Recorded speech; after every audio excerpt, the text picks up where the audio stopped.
Hello, hi, welcome back to my channel. Welcome to episode 2 of my physical TBR takedown video. I'm excited to do this video again, and I love doing these real-time updates on what I'm reading. I love trying to take down my physical TBR, so currently, let's bring out my reading journal to see the stats and where we are at the moment. I have my reading journal here. According to my unread library section, I started off the year with 63 unread books plus 4 new additions to my physical TBR. So we went from 63 to 67, and I have completed 4 books on this list. So we are back down to 63. So we are back to where we began. So similar to episode 1, we are going to be tackling 2 books from my physical TBR. In episode 1, we took a book from my seasonal TBR and my monthly TBR. This time we're solely taking it from my monthly TBR. And honestly, 2 of the 4 books are on my spring TBR anyways. So I guess we're tackling both at the same time. Let's bring out my April TBR. I have one more book here, which is The Night We Met by Abby Jimenez, but it is not in yet, and it is ready for pickup from the library. So I don't want to pick it up just yet. I have until April 10th to pick up that book. So I'm going to wait until then or close to that time because I want to be able to get to that book and not have such a short time span to complete the book. But I am also going on vacation at the end of April. So I don't know if I should read it or if I should just buy a physical copy. Honestly, I'm thinking of leaning towards buying a physical copy because I think I have all of Abby Jimenez's backlist with me physically. Actually, not with me. I own all of the Abby Jimenez's books. Why not just buy it? I kind of went on a tangent there again. So we are going to be picking 2 books from my physical TBR. The Night We Met doesn't really count because I don't have a physical copy of it. So it's out of these 3 books. So we have By Ash, Oak, and Thorn by Melissa Harrison, Say You'll Remember Me by Abby Jimenez, and The Atlas 6 by Olivia Blake. And out of these 3, the first book we are going to be reading is By Ash, Oak, and Thorn by Melissa Harrison. So I kind of looked into the book a bit, and as you can see, the text is pretty big. And also there are, I think, 200, close to 300 pages. So maybe, oh my gosh, no, it's only 239 pages with a note from the author. So if we're including that and the acknowledgements, we are looking at 243. So it is a relatively short book. It is a middle grade whimsical fantasy novel, maybe just a little bit of fantasy in it. I feel like this would be an easy, cozy read. The synopsis in the back is really cute, and we are just following these 3 little people. And it is the transition between the winter and springtime. So it is starting to become spring, even here in Canada. I think it's perfect to read this at this time. I guess to read the back of the book. I think I have read the synopsis before, but it's been a while. So let's read it again. 3 little people wake from their winter sleep in an old ash tree. Moss, burnet, and cumulus usually love spring, but their joy turns to worry when they discover that cumulus is starting to fade away. The trio set off in search of answers, only to discover that they must travel far beyond the countryside to a loud, busy, and danger-filled place called the Hive. I think this is going to be a very cute read, and a little blurb up here, timely and magical. I wanted to read this back in 2025 of spring, but never got around to it. So that's why we are reading it here and we are prioritizing it. I will get started with reading once I make my breakfast. I do have work in an hour, so I'm going to make my breakfast, read, and then see how much I can get through before we actually start working. Tomorrow is going to be Good Friday, so I do have the day off, so hopefully we can finish this book by then. But if not, that is okay. We are just going to be reading whenever we can, and there is no stress to it. I will check in with you all once I have a reading update.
So we are set up like this because I am about to film another video. But before I film that other video, I wanted to provide a reading update. I am approximately in the 50-page mark. I'm on page 52 out of, I think, 243, if I remember correctly. And I have some thoughts on this book. These three little people are called the Hidden Folk, and they are going to see their, I guess, cousins or some relative to see if they know the reason as to why Cumulus is disappearing. We are still embarking on that journey, so I guess that's where the fantasy element is. Aside from the Hidden Folk and Cumulus disappearing, we are embarking on an adventure. I think Melissa Harrison is doing a good job in terms of writing the plot of the story. There is a lot of descriptions in terms of setting up the scenery.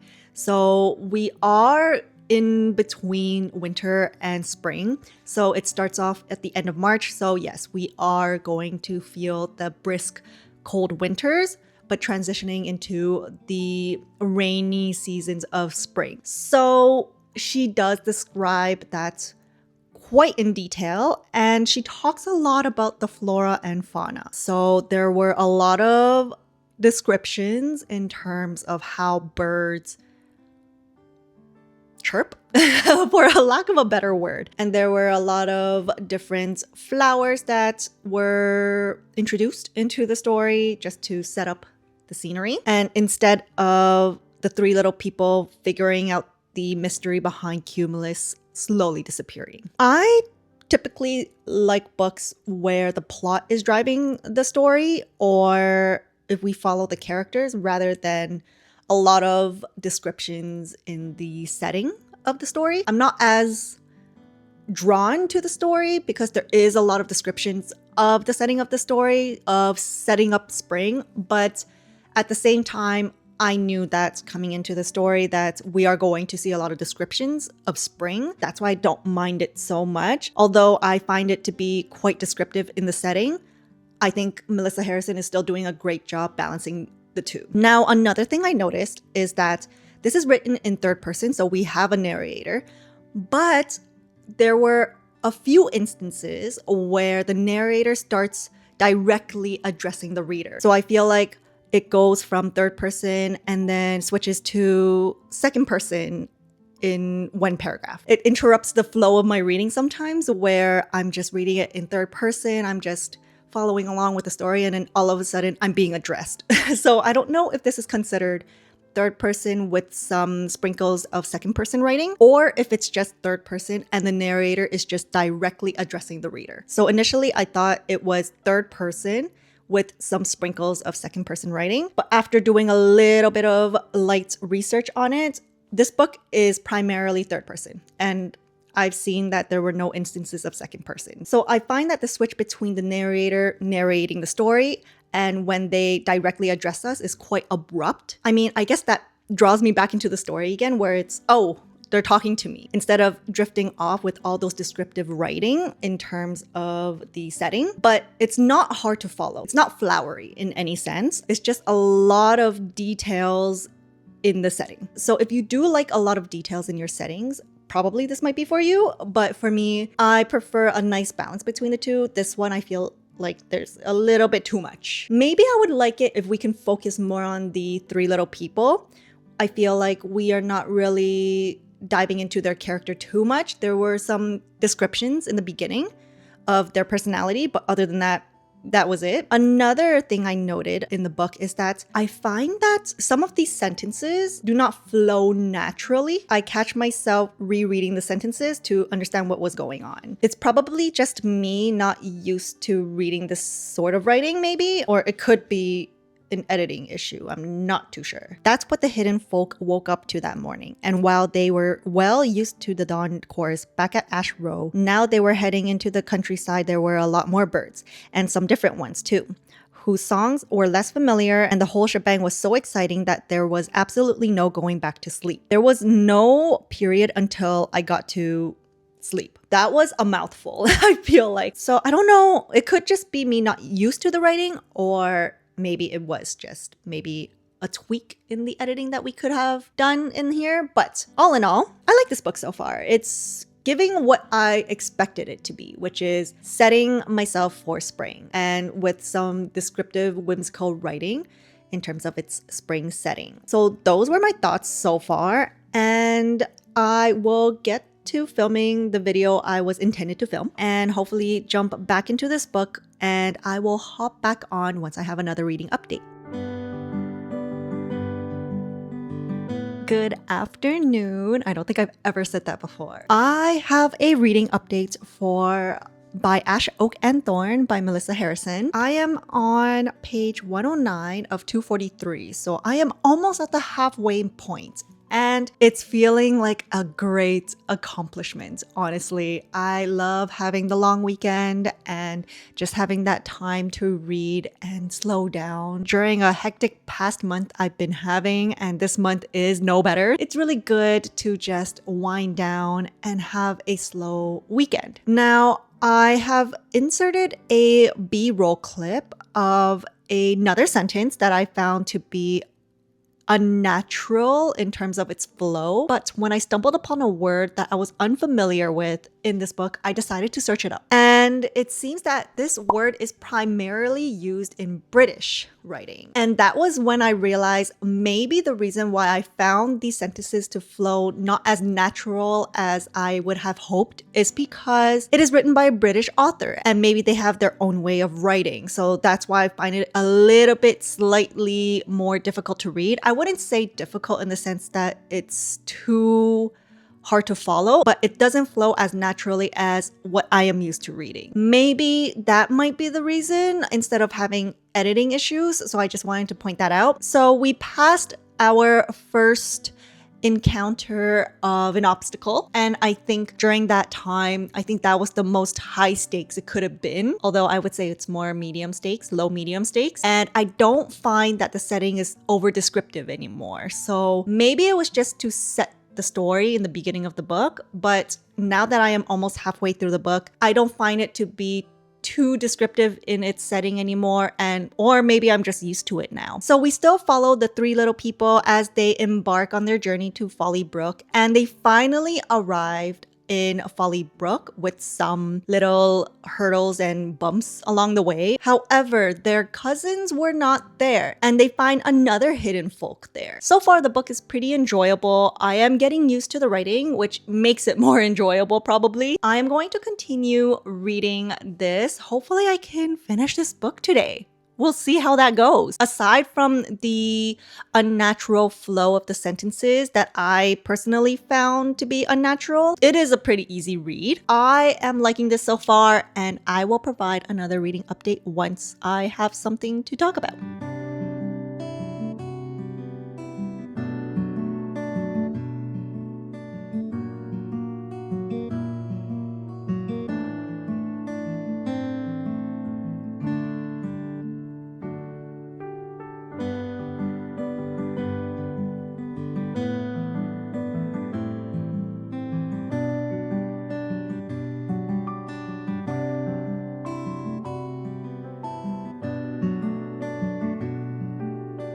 All right, we are in this kind of setting again because I am still filming a bunch of videos before my vacation at the end of the month. When you watch this video, I think it will still be in April, but I'll be on vacation at the end of April, so I am filming a bunch of videos and trying to edit a bunch of videos before I leave for vacation. Now, I have a reading update. I have finished By Ash, Oak, and Thorn by Melissa Harrison, and I have some thoughts. So a quick synopsis of this book. We are transitioning from winter to spring, and we follow these three little people, and from bottom to top, it's Cumulus, Moss, and Burnett as they wake up from their winter sleep.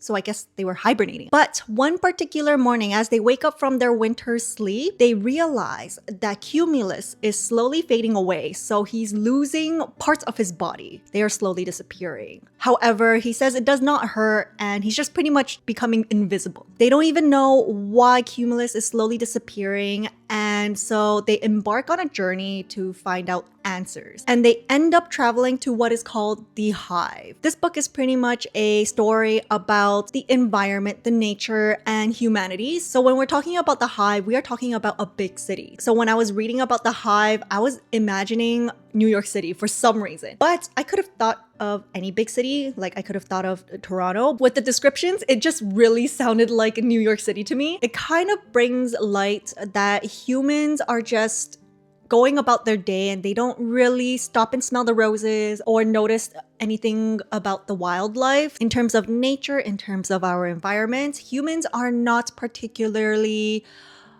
observant. I feel like it's a very insightful book. It really tells the readers to pause and just admire the environment they are in and embrace the wildlife that we have in this world. At first, I felt that it was a bit hard for me to focus because I much prefer plot-driven and maybe character-driven books. I'm still debating on whether I enjoy a character-driven versus a plot-driven story more. In this case, the writing is very descriptive when talking about the setting. So I'm not too keen on that. And when I see too much descriptions about the nature or the surroundings or environment, I tend to zone out. If you like descriptive writing about nature in your stories, maybe you will like this book. However, that only happened within the first section, which is the ash section. There was an ash, oak, and thorn section of the book. And I think out of all three, my favorite part was probably thorn. I felt like it was getting more plot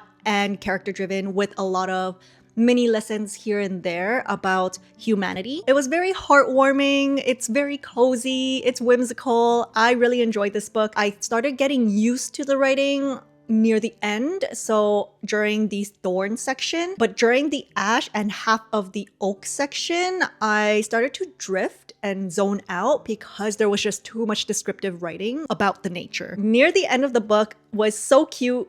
I absolutely adored it. When I was reading the oak section, I was slowly deciding whether to unhaul this book after reading this book. By the second half of the oak section and going into the thorn section, I decided to keep this book. This, for some reason, reminds me very faintly of the monk and robot duology in terms of the philosophy, the life lessons that we learn in that book. Although this is kind of a completely different type of story. This is a middle grade book. So some of the life lessons are very middle grade, but that doesn't mean that adults cannot read a middle grade book. Even though if it's geared towards a middle grade audience, I think even an adult can learn these things or even be reminded of these little life lessons. I think this was a very cute book. I rated this a 4 stars. It's nice to get reminded of the little life lessons that we might forget as we get older and as life gets more busier. This kind of makes you stop and listen and just take your time in life. That's how I felt like when I was reading this book. We are in the beginning of April. We have finished our first book on our April TBR. I am super happy about it, and on to our next book for this physical TBR takedown. Before I show you all my April TBR, I wanted to share with you all some exciting news. I went book shopping today, and one of the books that I picked up was The Night We Met by Abby Jimenez. This is part of my April TBR. It is Jamie's Fable Book Club Pick of the Month. I also had this book ready for pickup from the library, but seeing that I am going on vacation at the end of April, and I know I don't think I can get to this book before the middle of April to return the library book, I've decided to purchase a physical copy for myself. And to be honest, I knew I was going to buy it anyway. However, I was going to wait until my birthday month so I can get 20% off. But because this is on my April TBR, it is the book of the month, I decided to just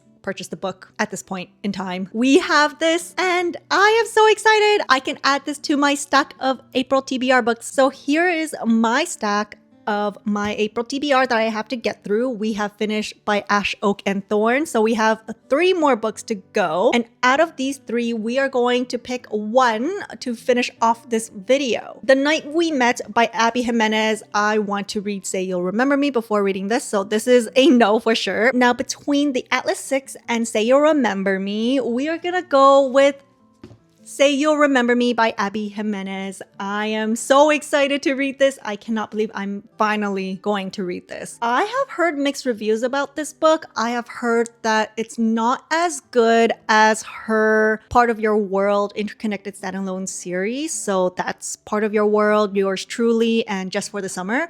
I absolutely love all three of those books. I'm going in with mixed expectations. I'm excited for this book. I cannot wait to see how I'm going to feel about this book, and I'll hop back on once I have a reading update.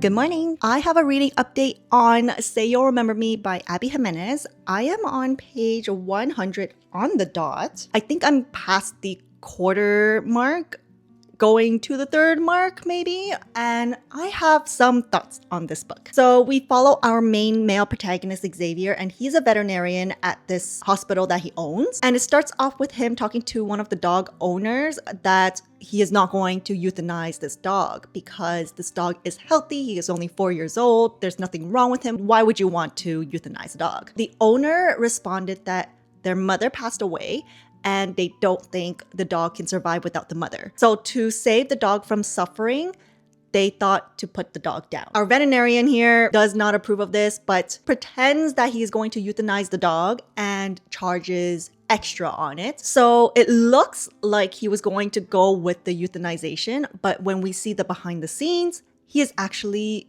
going to keep the dog in secret, so in a witness protection program of his own. However, this can cause him to lose his license, and in comes our female main protagonist, Samantha, and she comes in with a kitten. So she found this kitten and wanted to check to see if there is any health issues with this kitten. And right off the bat, within the first 4 pages, Xavier insta-lusts over Samantha. I am not a fan of insta-lust. I don't think I also enjoy insta-love, but insta-lust is a no-go for me. And so when I found out that he was insta-lusting over her by page 4, I didn't think I would enjoy this book as much as I thought I would. So Xavier insta-lusts over Samantha. However, as he is checking this kitten for any health issues, he notices that this kitten doesn't have a butthole. So this kitten would need to undergo some surgery, which is 5 to 10K. It probably would not go well in the end. So he recommended to euthanize the kitten. However, Samantha did not want to euthanize the kitten. She thought the kitten was so happy and just didn't think euthanizing the kitten was the way to go. She created a GoFundMe page and managed to raise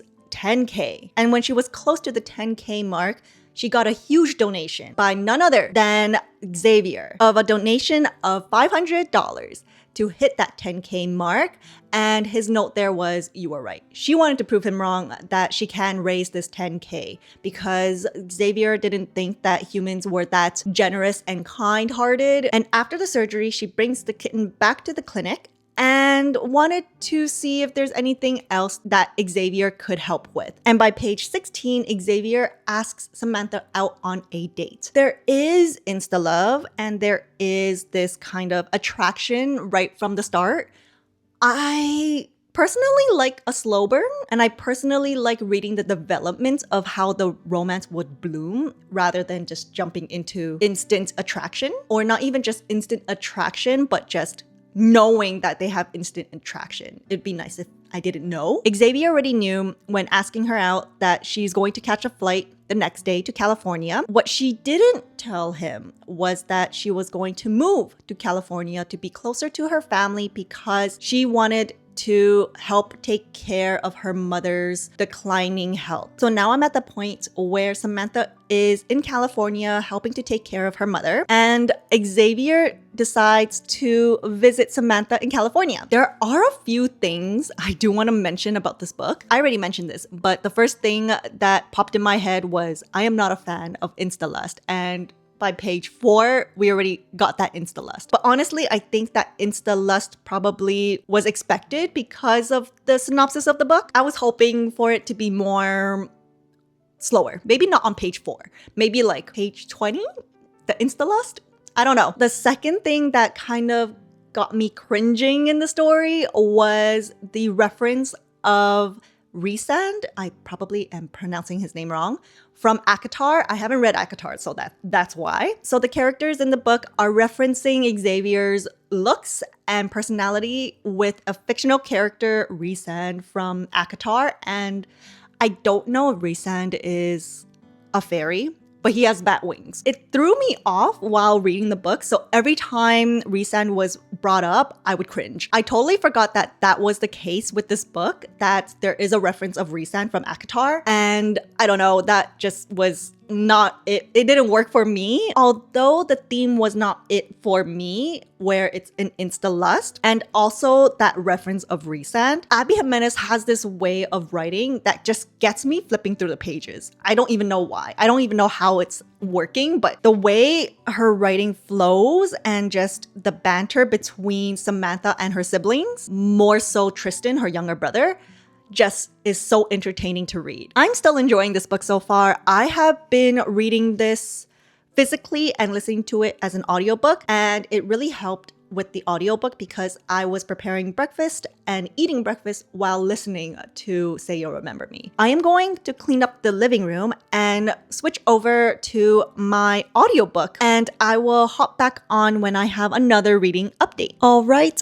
I have finished Say You'll Remember Me, and I am very happy that I am able to finish 2 books within the long weekend, so a great accomplishment there. So now let's talk about my thoughts on this book. I didn't check in with you all afterwards because I would say for majority of the book, I switched to the audiobook while I was cleaning up the condo, so that really helped with finishing this book on time. Had I not listened to it through an audiobook, I don't think I would have finished it today, and I think I would have finished it in the next 3 days or so. Let's talk about my thoughts on the book. So aside from the Rhysand reference and also the insta-lust that we saw in the beginning of the book, I still enjoyed this book. I am going to give this a 4-star. So compared to my ratings for the Part of Your World Interconnected Standalone Trilogy, I think this one was lacking something. I just don't know what it was. Maybe it was the Rhysand reference and also the insta-lust. Although the themes are not to my liking or it's something I don't gravitate towards, Abby Jimenez has this way of writing where you can still enjoy the book. One of the main things I really enjoy about Abby Jimenez's books are the life lessons that we learn.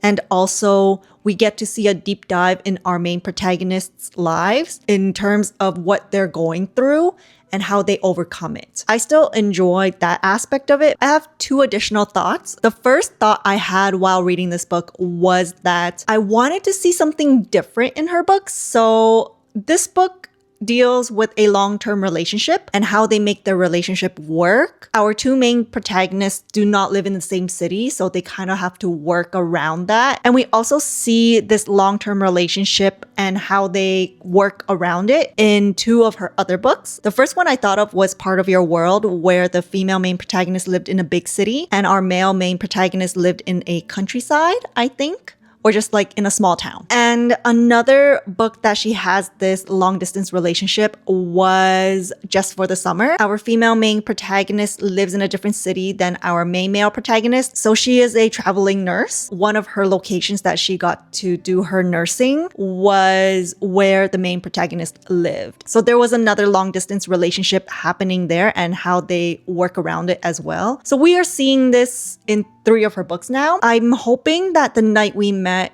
is something different. There's not going to be a long distance relationship, so that it would be something different and it would be more refreshing to read something new. Hopefully we get to see that there, but we'll see. I have no idea what that one is about. What I do know about The Night We Met is that we are following Chris, which is one of Xavier's best friends. I'm curious to see how that one's gonna go. We didn't really dive into Chris's character, so I'm not quite sure what his personality is like. Another thought I had while reading this book was that I enjoyed our main male character's profession. So he's a veterinarian, and I loved reading about the dogs and how his work life is like. So that was quite interesting to read, although we didn't really dive too deep into it, but it was still fun to read. So that is Say You'll Remember Me by Abby Jimenez, and that'll be the end of this video. Thank you so much for watching this video. I hope you enjoyed it, and I will see you all in the next one. Bye!